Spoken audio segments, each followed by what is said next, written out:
আজকে ভাই এই খাতায় যা যা আঁকাবে আমি তাই ওকে গিফট করবো। আর আজকে ও যেটা আঁকাবে তাকে আমি সেটাই গিফট করবো। তারপরে গাইস ভাই আমার হাতে খাতা কলম দিয়ে দিল আর আমি আঁকাও শুরু করলাম। এই নে। এটা কি? কেন জুতা? কেমন জুতা? ভালো জুতা। কই? এই তো। তারপরে গাইস ওর বাড়িতে গিয়ে অনেক খোঁজাখুঁজি করলো। আমার কাছে তো টাকা নেই, জুতাটা কিনে দিব কিভাবে? তারপরে ওর মাস্টার প্ল্যান লাগায় কান্না করে একটা জুতা নিয়ে চলে আসলো। এই নাও। ইমা জুতা নিয়ে আসছিস তুই? কিন্তু এটা পুরানো পুরানো লাগছে তো।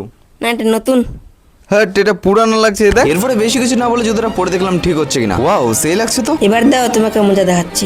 এই নে ধর। তারপরে গাইস ও আমার সাথে বদলা নেওয়ার জন্য কি কি যে আঁকানো শুরু করলো অনেকক্ষণ ধরে। আমি কিন্তু সত্যিই বুঝতে পারছিলাম না ও আসলে কি আঁকাচ্ছিল। কি আঁকলি এটা তুই? বাইক। কি বাইক? তো লেখা আছে এমটি। আবে আমার কাছে তো এত টাকা নাই রে বাইক কিনে দেওয়ার জন্য। আমি জানি না, আমাকে কিনে দিতে হবে। তুই কি প্ল্যান করে তুইছিস যে আমাকে আজকে ভিখারি বানাই ছাড়বি? সালা আমার নিজের কাছে বাইক নেই, ওর নাকি বলে এখন বাইক লাগবে। দাঁড়া তোর আমি এমটি নাও বের করছি, তুই আমাকে পুরানা জিনিস দিসলি। এরপরে আমি ওকে সুন্দর দেখে আমার মমতা দিয়ে সাইকেলটা গিফট করে দিলাম। তুমি আমার সঙ্গে চিটিং করলা কিন্তু।